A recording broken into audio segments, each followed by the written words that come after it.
Stéphane Tétart, journaliste, naturopathe, auteur-conférencier. Sa conférence s'intitule « Nourrir l'esprit ». S'élever en conscience demande que notre cerveau soit disponible et ouvert. Stéphane va nous expliquer les 3 éléments pour que notre cerveau puisse nous soutenir à atteindre des niveaux de conscience élevés. Bonjour, nous allons voir ensemble 5 aspects, plus 1, 5 aspects qui vont nous aider à avoir l'esprit plus libre, plus connecté, plus présent. Et oui, notre corps est le vaisseau de notre âme. Pour pouvoir nous connecter à notre conscience, pour faire notre travail spirituel, eh bien, il faut forcément nourrir le corps. Donc, la première astuce, c'est de veiller à son alimentation. Alors, je vais faire court, je vais juste vous rappeler les grandes pistes, histoire de voir s'il n'y a pas des choses qui auraient été oubliées. Notre corps, pour bien fonctionner, enfin, plus exactement, nos muscles ont besoin pour fonctionner de calories. Et nos grands-parents même mangeaient 2 fois plus de calories que nous. Mais nous, aujourd'hui, ce n'est pas les muscles que nous sont travaillés, c'est le cerveau. Et dites-vous bien que cet organe, s'il ne fait que 2% du poids de notre corps, il consomme 25 à 30% de l'énergie. Mais pas que. Il consomme aussi les vitamines, les minéraux, les acides aminés, les acides gras, qui vont lui permettre de se régénérer, de fonctionner. Or, que ce soit pour notre travail personnel ou dans la société dans laquelle nous vivons, on est obligé de nourrir, d'avoir une alimentation qui nourrisse notre système nerveux, qui permette à notre système nerveux de se régénérer. En premier, nous avons les fameuses vitamines, minéraux que l'on trouve dans les légumes. Et les légumes devraient représenter la plus grande part de notre alimentation. Les fruits aussi peuvent être une bonne source de vitamines et de minéraux, mais souvent, ça peut être aussi ça peut apporter un peu trop de sucre. Donc les fruits, oui, jusqu'à une certaine limite, à chacun de gérer. L'autre chose qui est indispensable pour nourrir le cerveau, c'est les bons gras. Les huiles végétales de première pression à froid, bio, histoire de ne pas rajouter des polluants, mais surtout les noix, les noisettes et tous les oléagineux qui apportent à la fois des protéines, à la fois des bons gras et à la fois des antioxydants du gras et qui vont protéger l'oxydation de notre cerveau et accessoirement notre cœur aussi. C'est-à-dire qu'on sait aujourd'hui que la consommation régulière de noix, d'amandes, de noisettes protège objectivement le cœur et le cerveau et leur permet de fonctionner au mieux possible, le plus longtemps.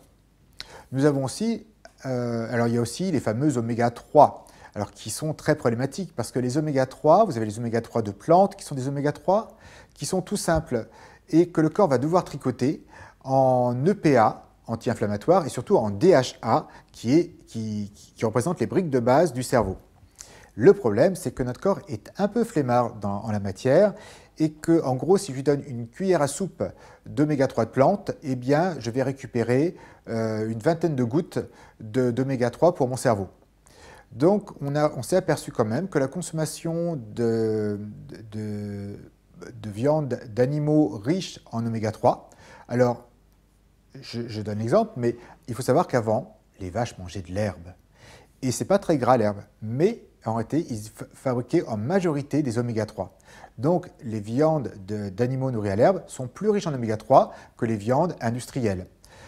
Et en même temps, les viandes contiennent des polluants qui sont intoxifiants et qui empêchent notre cerveau de bien fonctionner. Donc, on s'oriente plutôt vers les poissons. Les poissons, les oméga 3 de poissons sont prêts à l'emploi pour notre cerveau, prêts à servir de briques de remplacement pour régénérer notre cerveau et avoir un cerveau de 20 ans jusqu'à 99 ans. Le problème, aujourd'hui, je suis conscient que nous avons pollué tous les océans et que dans les poissons, on trouve des métaux lourds.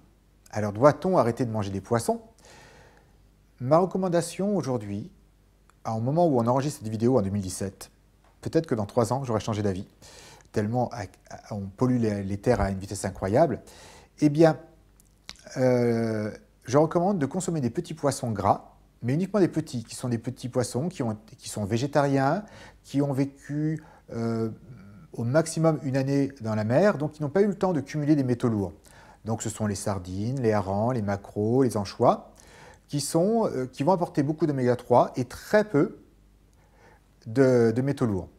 Et je conseille fortement d'éviter le saumon, le thon et tous les gros poissons qui ont mangé plein de petits poissons, qui ont vécu plus longtemps et donc qui ont concentré les métaux lourds.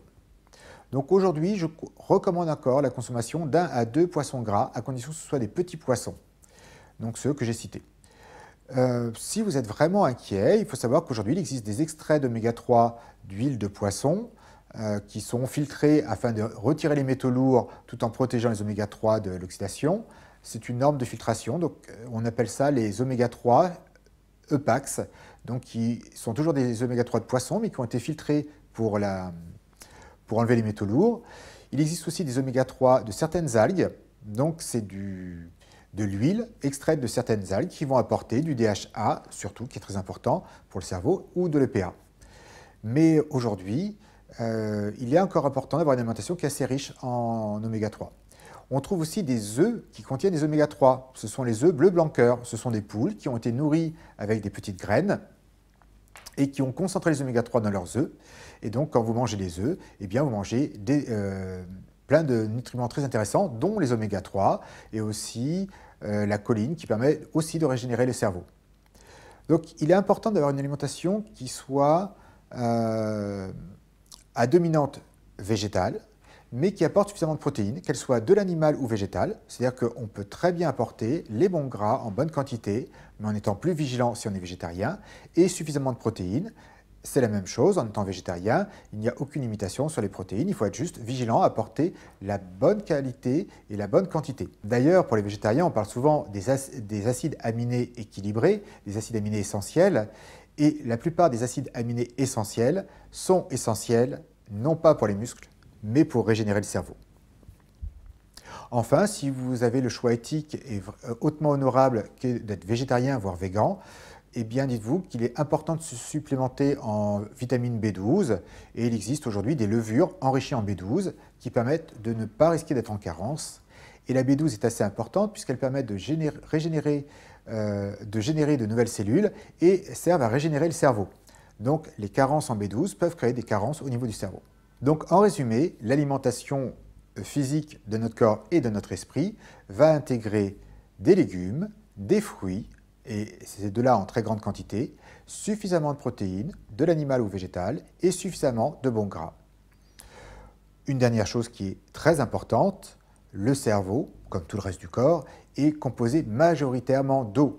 Pensez à boire suffisamment. Une légère déshydratation va provoquer une baisse des performances intellectuelles et c'est aussi une baisse des performances émotionnelles, de la capacité à toucher des états de conscience plus élevés. Donc, boire aussi est important. Premier point qui était l'alimentation. Le deuxième point qu'on oublie très souvent dans notre société, c'est le repos. Le repos commence évidemment par dormir, s'offrir un temps suffisant de sommeil. Il faut savoir qu'au cours des dernières années, au cours des 20 dernières années, je crois qu'on a encore réduit notre temps de sommeil de plus d'1 heure. Évidemment, on passe notre temps sur l'Internet, sur les écrans, sur la télé, l'Internet, la communication, et on est tellement sollicité qu'on se couche de plus en plus tard. Hélas, on ne se repose pas de mieux en mieux. Et en plus, le lendemain, on a un travail qui va nous solliciter encore plus. Donc il est très important de respecter son temps de sommeil. Peut-être faites-vous partie de la grande moyenne qui ont besoin de dormir environ 8 heures. Dans ce cas-là, dormez 8 heures. Vous faites partie des chanceux qui ont besoin de dormir 6 heures. Dormez 6 heures, mais ne dormez pas moins. Et si vous avez, pour vous, c'est plus difficile dans notre société, vous faites partie des personnes qui ont besoin de dormir 10 heures, de dormir 12 heures, ça existe. C'est très difficile. En général, c'est plutôt 10 heures, les gros dormeurs. Eh bien, vous ne pouvez pas être bien dans votre peau si vous dormez moins. C'est une forme de torture que d'empêcher quelqu'un de dormir. Donc ne commencez pas par vous torturer vous-même. En ayant un temps suffisamment de sommeil, votre cerveau peut se régénérer. Vous remarquerez qu'en général, le lendemain, vous avez une meilleure énergie, vous avez aussi une meilleure humeur, vous rentrez dans un cycle beaucoup plus fluide. Se reposer, c'est dormir, mais c'est aussi prendre du temps pour soi. Nous sommes dans un monde où on est tellement sollicité que beaucoup de personnes, et beaucoup de personnes qui sont aussi portées par le cœur, oublient l'une des personnes les plus importantes, elles-mêmes. C'est-à-dire de prendre du temps pour elles. Et petit à petit, ces personnes-là s'assèchent Et c'est à la fois des fois surprenant de voir des gens qui ont une vraie volonté de cœur, une vraie volonté de donner, mais qui donnent tellement sans jamais s'occuper, ne serait-ce qu'un peu d'eux, qu'à la fin, ils s'assèchent et ne donnent plus avec ce même cœur, avec cette même qualité. Donc, prenez du temps pour vous. Dans la semaine, vous devez avoir un temps qui vous est nécessaire pour vous ressourcer, pour prendre soin de vous. Pas pour régler les papiers, pas pour améliorer vos performances sportives, vraiment un temps qui vous repose intégralement. Alors, il y a des gens qui vont me dire « Ouais, alors, je regarde la télé. » La télé, c'est un faux repos. La télé et l'Internet, maintenant, c'est un moyen de couper le cerveau. C'est-à-dire que quand vous regardez la télé, vous n'êtes pas en train de penser, mais vous n'êtes pas en train de vous relaxer. On est juste en train de vous bouger plein d'images devant les yeux, vous êtes attiré, ça coupe votre cerveau, donc vous déconnectez du stress, mais vous ne vous connectez pas au repos, à la sérénité qui devrait normalement être à l'intérieur de vous-même. Et ça, on peut le faire que quand on fait une activité qui nous touche, que ce soit se promener dans les bois, promener son chien, faire de la peinture, faire de la méditation. Chacun a sa façon de se toucher, des fois simplement de faire du sport, mais d'une façon qui est respectueuse, d'une façon où on est à l'écoute de nous-mêmes. Voilà. On est dans le monde de la distraction qui nous distrait de nous-mêmes. Il est important pour se reposer de se recentrer sur soi-même. Et c'est la même chose sur le plus long terme, sur l'année, d'avoir du temps pour se ressourcer, pour soi, un vrai temps pour soi. Donc, le deuxième point pour pouvoir bénéficier d'une belle énergie en termes d'esprit, en termes de mental, eh bien, c'est de prendre le temps de dormir suffisamment. Et il n'y a aucune plante, aucune pratique qui remplace le manque de sommeil. De prendre du temps de repos régulièrement, d'avoir du temps pour soi régulièrement, dans la semaine, dans le mois, dans l'année, afin de pouvoir se ressourcer. Après l'alimentation, après le repos, nous allons voir l'inverse, l'élimination des toxines. Et oui, notre corps naturellement produit plein de toxines. Donc, ça tombe bien, avant il y avait une période, en général vers l'hiver, où on ne mangeait pas beaucoup et on faisait un petit jeûne, pas forcément de plein gré, mais notre corps, assez pragmatique, profitait de cette période pour se régénérer, pour se nettoyer, pour faire ce qu'on appelle l'autophagie, c'est-à-dire brûler tout ce qui est un peu bizarre, tout ce qui est un peu mutant, tout ce qui est un peu inutile. Et ça permettait au corps de se régénérer. Aujourd'hui, on vit dans un monde qui est beaucoup plus pollué, juste un monde qui n'a jamais été aussi pollué. Dites-vous bien que l'appartement dans lequel vous regardez cette vidéo est plus pollué que les villes de Paris, même si vous habitez à la campagne. Il y a plusieurs études qui ont fait des prélèvements à l'intérieur d'une maison et à l'extérieur, et l'intérieur des maisons est aujourd'hui plus pollué. C'est surprenant, mais pourquoi? Vous avez les meubles en aggloméré, l'école, les peintures, les substances chimiques, la bonne odeur de l'électronique, les retardateurs de flammes sur les rideaux, et ci et ça, et toutes ces substances, vous les respirez. Votre corps va devoir les traiter, les éliminer. Et notre corps traite de plus en plus de toxines, donc celles de notre pollution, des pollutions ambiantes, mais aussi celles de notre assiette, celles des abus. Et là, je ne parle que de la pollution de l'air, mais il y a aussi la pollution des ondes qui nous attaquent sous tous les angles et dont on a de plus en plus de mal à se protéger. Nous avons un système nerveux qui fonctionne avec des impulsions électriques. Si vous mettez des ondes à travers un circuit électrique, ça fonctionne mal.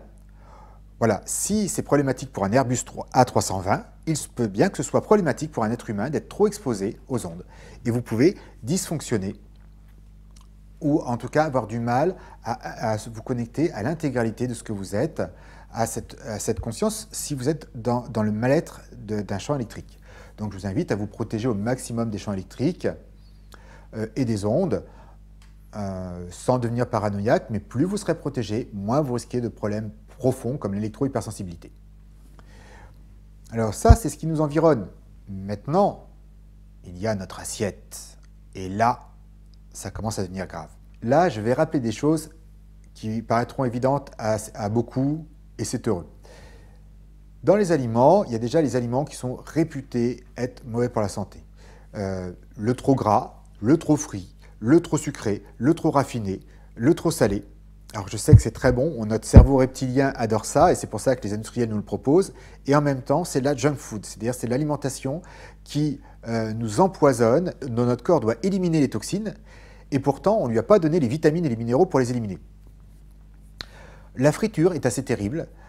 Voilà, dites-vous bien que la bonne odeur du grillé, c'est juste la bonne odeur de la glycation qui est juste la bonne odeur du cancer. Voilà. J'avoue que j'ai du mal à en prendre conscience quand je passe devant une bonne boulangerie. Et de temps en temps, je me fais un plaisir. Et en même temps, je suis conscient. Et aujourd'hui, c'est plus mon quotidien, c'est mon plaisir. Donc, toutes ces choses-là font partie de notre tradition culinaire. Mais en même temps, elles ne font pas partie de notre tradition de santé. Il faut savoir que pendant très longtemps, ce genre de plats, c'était des plats exceptionnels. Donc, c'était les moments de fête. Donc, ce n'était pas tout le temps. Aujourd'hui, on peut manger un steak frites, grillé, tous les jours sans aucun problème. Et c'est le trop qui devient problématique. Bon, dites-vous bien, l'Organisation mondiale de la santé a dit que simplement il suffit de consommer 500 grammes, donc 5 portions de 100 grammes de viande rouge dans la semaine pour augmenter significativement son risque de cancer du côlon. Voilà, il faut voir que toutes les viandes qui viennent, au-delà du côté éthique, qui viennent je dirais, d'élevage camp de concentration, qui sont des viandes qui sont de très mauvaise qualité, d'animaux qui ne mangent plus d'aliments naturels, des vaches qui mangent du maïs. Bon, avant, elles mangeaient des vaches, donc ça s'est amélioré. Mais la composition d'une vache, de la viande, pas d'une vache, d'un bœuf qui a mangé de l'herbe par rapport à celui qui a mangé des ensillages de soja ou de maïs, c'est complètement différent. Et donc, ces mauvais nutriments qui se trouvaient dans la viande se retrouvent dans notre corps, et notre corps va faire avec. Donc, il va avoir du mal à se régénérer. Ensuite, il y a effectivement la tendance à tout raffiner pour que tout se conserve mieux, pour que tout ait le goût qui pète bien. Donc, je n'apprendrai à personne ce soir que tous les aliments raffinés, c'est juste du poison, qui est plaisir pour la langue, mais qui est poison pour le corps et qui, pire, va obliger notre corps à se nettoyer pour les éliminer. Sauf qu'il ne leur a pas apporté les vitamines et les minéraux pour éliminer. On a aussi les pesticides. La plupart des pesticides sont des neurotoxiques, tout simplement. Les additifs. Il faut savoir que, par exemple, il y a une dizaine d'additifs qui contiennent de l'aluminium, qui est un neurotoxique connu. On utilise de l'aluminium pour nettoyer, puisque c'est un très bon poison, l'eau du robinet pour être sûr qu'il n'y ait pas de bactéries. Donc, il faut être assez vigilant sur la qualité de notre environnement. Et donc, on a oublié, alors j'entends que certainement vous faites attention et que tout ce que je viens de vous décrire fait partie plutôt des aliments exceptionnels plutôt que des choses que vous consommez régulièrement. Par contre, il y a une chose qui est très souvent oubliée, c'est la détoxification. C'est prendre le temps, laisser à notre corps le temps de se détoxifier. Et en naturopathie et dans toutes les médecines traditionnelles, on recommande de faire 1 à 2 cures de détoxification par an. Que ce soit avec les plantes, que ce soit un jeûne, que ce soit une monodiète. Il y a plein de stratégies pour éliminer les toxines, mais d'avoir toujours un temps, voire 2 temps dans l'année, où votre corps va pouvoir se nettoyer, se régénérer.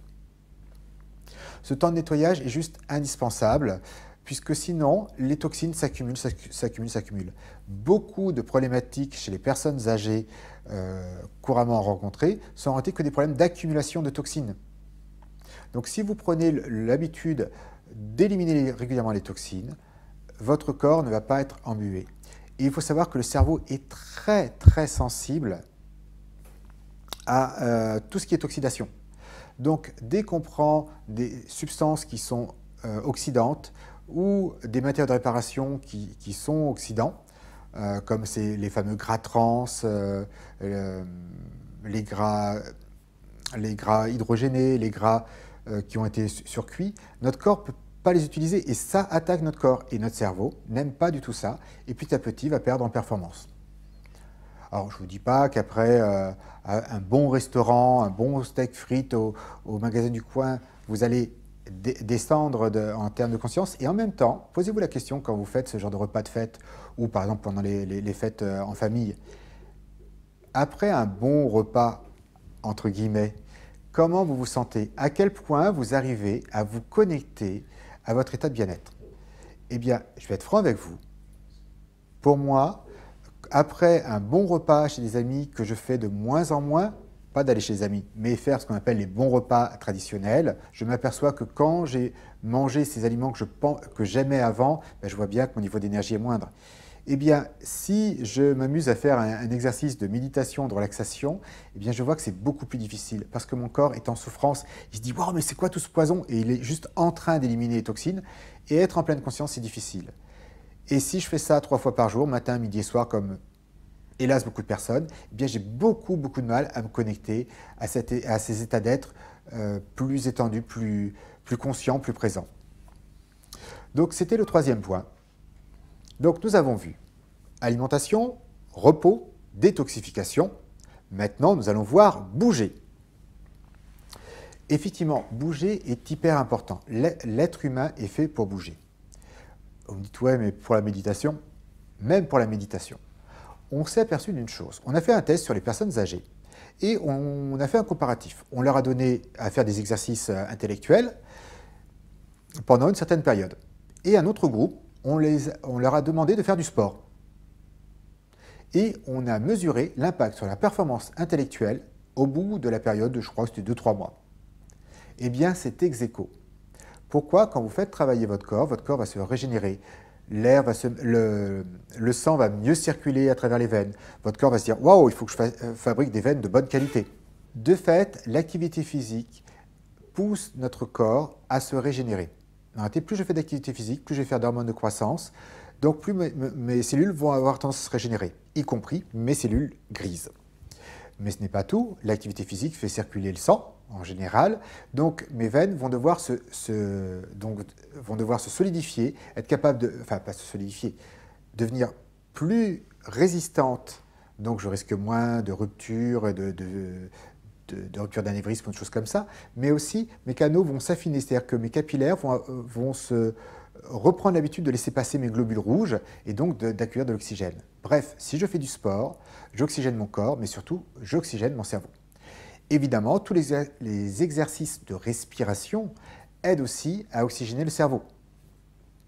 D'ailleurs, beaucoup de personnes aujourd'hui ne respirent pas assez. Certaines femmes qui portent des soutiens-gorge qui tiennent très bien, eh bien, ont du mal à respirer et ne respirent qu'avec le haut des poumons. Donc, ont une respiration très courte. Et donc, beaucoup de personnes sont confrontées à l'hypoxie.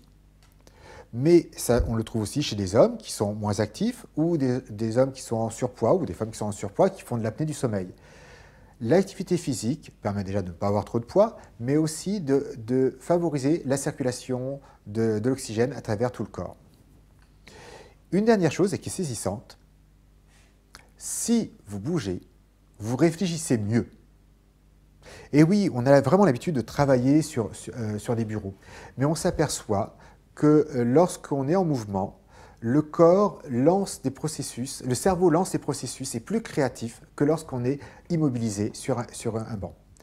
On a fait un test comme ça où on prenait 2 groupes d'élèves et on leur demandait de proposer une idée créative avec un pneu et une vingtaine de clous de charpentier.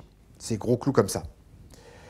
Pas évident de faire quelque chose. Et il y avait 2 groupes, celui qui restait 3 heures en intérieur et celui qui restait 1h30 dans un bois, puis revenait rédiger 1h30. Celui qui a été faire la balade dans le bois a proposé 2 fois plus d'idées. Ce groupe a proposé 2 fois plus d'idées. Simplement parce qu'il a pris le temps de s'oxygéner, de se connecter à des choses plus grandes que soi.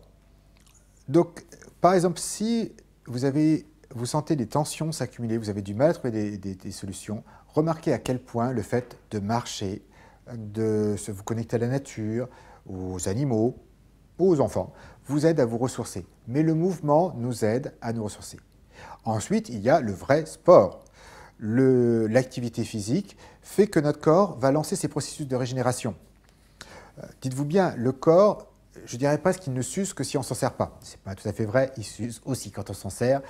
Mais vous prenez un athlète, un cosmonaute, vous l'envoyez dans l'espace. S'il ne faisait pas toute cette série de sports, d'activités, eh bien, dites-vous bien qu'en bout d'1 mois seulement, ce cosmonaute ferait l'ostéoporose, n'aurait plus de muscles et mettrait des mois et des mois avant de pouvoir se régénérer, tellement il se serait fragilisé. Notre corps est très très sensible à l'inaction. Donc, je ne vous demande pas et je ne vous propose pas de faire du sport à l'excès, car l'excès est aussi mauvais dans l'autre sens. C'est de faire en sorte que votre corps bouge régulièrement, bouge dans la semaine et à un niveau d'énergie supérieur et une capacité à toujours faire un peu plus d'efforts que vous en faites habituellement. Et ce qui fait que ce sera toujours confortable. Dites-vous bien, même si vous avez 99 ans, vous pouvez faire du muscle. Sauf que vous avez moins d'énergie. Donc, vous pouvez faire moins d'activité physique. Donc, ce sera difficile pour vous de redevenir monsieur muscle. Dites-vous bien que si vous entretenez régulièrement vos muscles, c'est comme le vélo. Vous avez juste à faire quelques efforts pour entretenir. Donc, c'est beaucoup plus facile. Et on s'aperçoit qu'en général, les gens qui ont à 40-50 ans l'habitude de pratiquer un sport régulièrement dans la semaine, toutes les semaines, eh bien, en général, sont des gens qui pratiquent le sport beaucoup plus loin dans leur vie et qui, en plus, ont une vie qui va beaucoup plus loin, jusqu'à 6 ans de différence, et en plus une vie qui est en bien meilleure santé. Et cela juste en faisant entre 2 et 3 heures de sport par semaine. Et un sport juste raisonnable, mais qui fait bien travailler le corps. Posez-vous la question, est-ce qu'aujourd'hui vous avez l'activité physique qui vous permette de vous entretenir, d'avoir un bon niveau d'énergie, d'avoir le corps ferme, d'avoir le corps souple, qui vous semblerait normal pour vous à votre âge? Voilà, je ne vous demande pas de ressembler à un Apollon si vous avez 60, 70, 80 ans, mais en même temps, dites-vous bien que plus longtemps vous ferez une activité physique régulière, plus longtemps votre corps sera en pleine forme. Et si vous avez beaucoup d'énergie pour le corps, eh bien, le cerveau intègre le corps, donc votre cerveau sera mieux nourri, sera plus performant, votre cœur apportera plus facilement du sang au cerveau, votre cerveau sera plus oxygéné, et donc vos connexions, les états de conscience que vous pouvez toucher, les états de présence, de pleine conscience que vous pouvez toucher, eh bien, seront infiniment plus faciles, beaucoup plus profonds, si votre corps n'est pas en souffrance, si votre corps fonctionne bien, si votre sang circule du bout de vos pieds jusqu'au dernier neurone. Voilà, c'était le 4e point. Donc, nous avons eu le premier point, l'alimentation. Je le rappelle parce que quand je discute avec des amis, je vois à quel point on a tendance à focaliser en disant « moi je connais bien celui-ci » et en oubliant tous les autres. Il y a le repos, la détox qui est très très souvent oubliée. Ces 2 points sont très souvent oubliés. Le sport, il faut avouer que même si on est dans le développement personnel, même si on est à l'écoute de son corps, souvent, ça fait partie des choses sur lesquelles on gagne du temps. On dit oui, je marche et c'est déjà pas mal. Et c'est déjà pas mal. Il y a des gens qui ne marchent pas du tout. Et en même temps, posez-vous la question, si vous nourrissez suffisamment votre corps en activité physique, ça veut dire si votre corps est nourri, si le cerveau sera nourri. Le dernier point, eh bien, il est dans le thème du sommeil à la conscience. Et donc là, je pense que je ne vais pas vous apprendre grand-chose, mais je peux vous assurer qu'il y a certaines personnes, et peut-être des amis à vous, qui auraient peut-être intérêt à regarder cette vidéo, c'est à quel point le travail émotionnel est important.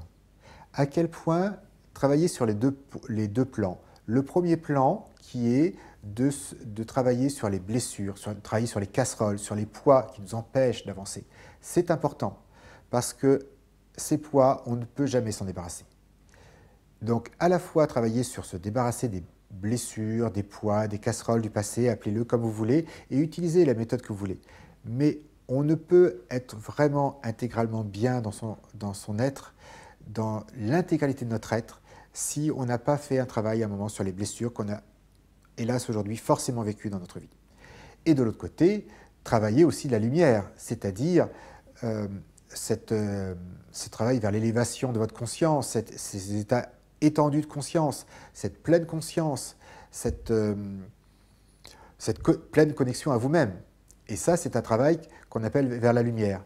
J'aime beaucoup la citation de Jung qui disait « Si vous voulez être un être lumineux, ne regardez pas la lumière, regardez l'ombre. » Et il précise que comme le travail de regarder l'ombre n'est pas agréable, on ne le fait pas beaucoup.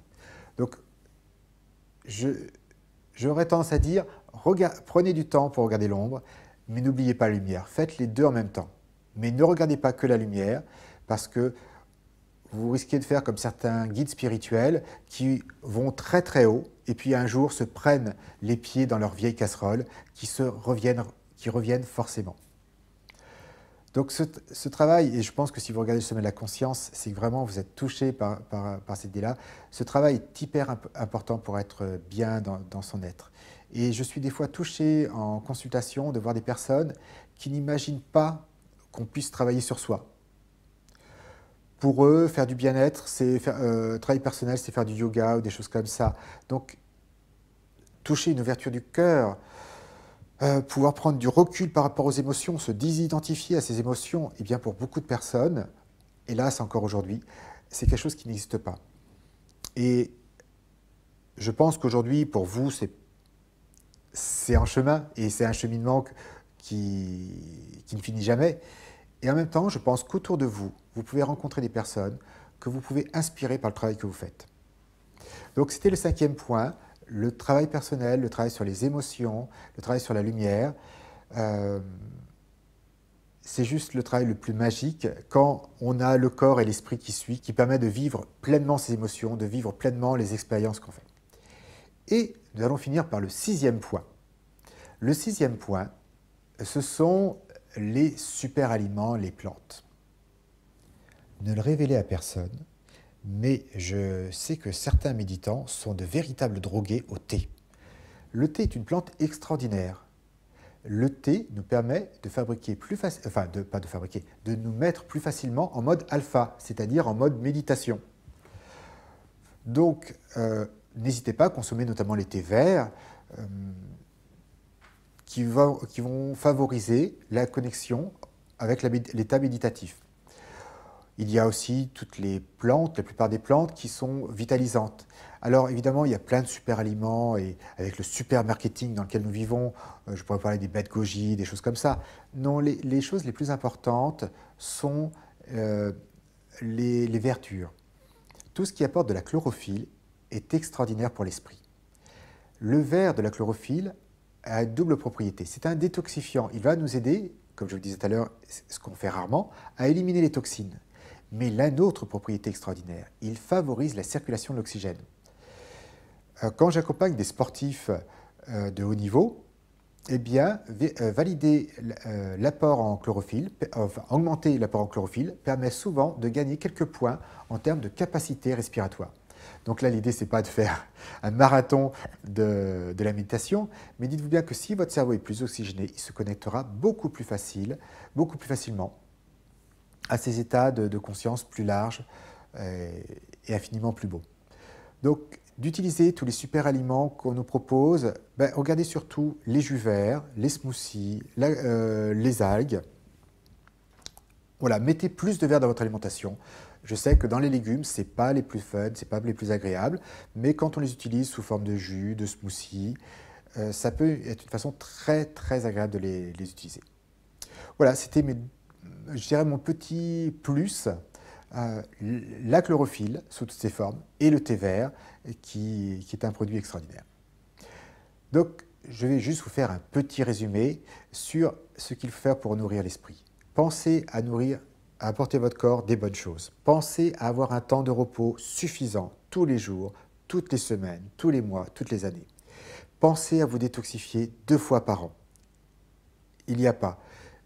Les toxines, on ne peut les empêcher de s'accumuler. Enfin, bougez suffisamment pour permettre à votre corps, lancer votre corps, sa capacité de régénération et rester plein d'énergie pendant très longtemps. Si votre corps est plein d'énergie, votre cerveau est plein d'énergie.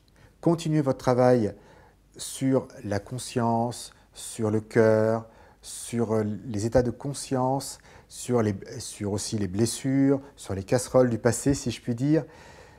Continuez ce travail parce qu'il nous allège et que c'est juste, je dirais presque pour moi en tout cas, le meilleur de la vie. Et enfin, n'hésitez pas à utiliser les super aliments, le thé, les verdures, la chlorophylle, pour aider votre corps à mieux fonctionner, à mieux faire circuler l'oxygène, à éliminer les toxines et à mieux faire circuler la vie. Voilà, c'était Stéphane Tétart, naturopathe, et je vous souhaite un long et joyeux cheminement. À très bientôt.